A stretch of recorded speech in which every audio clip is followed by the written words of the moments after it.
1, 2, 3, funk it. My darling, I love you, I love you, I love you, I love you, I love you, I love you, I love you, I love you, I love you. Here's a new series on things the royal family wants you to forget, starting with Kate and William's breakup. In April 2007, after dating about 2 years, Wills broke up with Kate. He was being stationed 3 hours from London where Kate lived, and the media attention from their relationship was getting on his nerves. This photo of Kate moving out of the home they shared is buried in the archives. I had to dig it out, but it's so tragic. Now both of them were single and hot, so naturally they went wild on the party scene.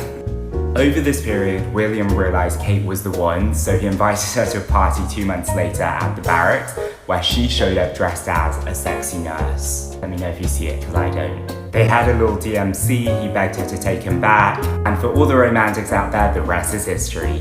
Stay tuned for part 2. Welcome back to Things the Royal Family Wants You to Forget.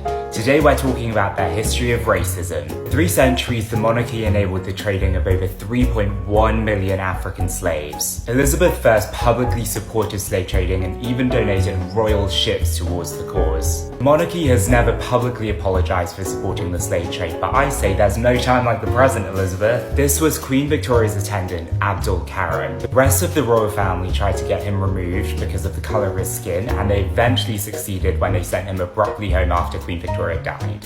In more recent times, when Meghan Markle was suffering from clear racist abuse from the public and the press, the monarchy failed to acknowledge it and condemn it publicly.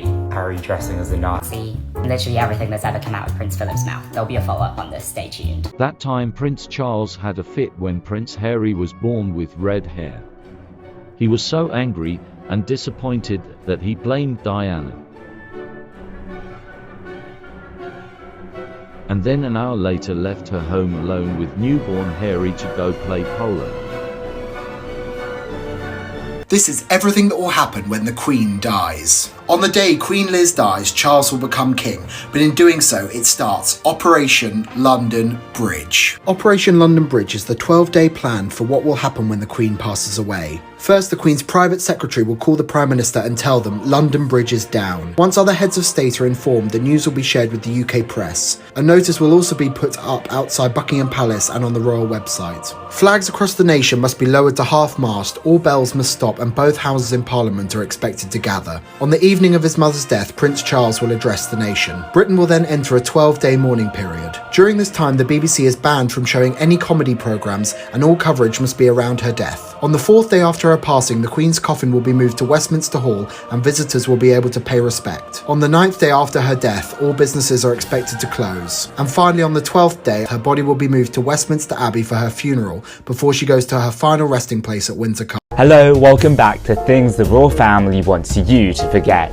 Today I'm giving you all the scoop on Prince Philip's problematic comments to British students visiting China. If you stay here much longer, you'll all be slitty-eyed about Beijing. Ghastly to a man from the Cayman Islands. Aren't most of you descended from pirates to indigenous Australians? Do you still throw spears at each other? To a 13-year-old boy who wanted to be an astronaut. You could do with losing a bit of weight on a factory tour in Scotland. Looks like it was built by an Indian to a female military officer who said she worked part-time at a club. Is this a strip club?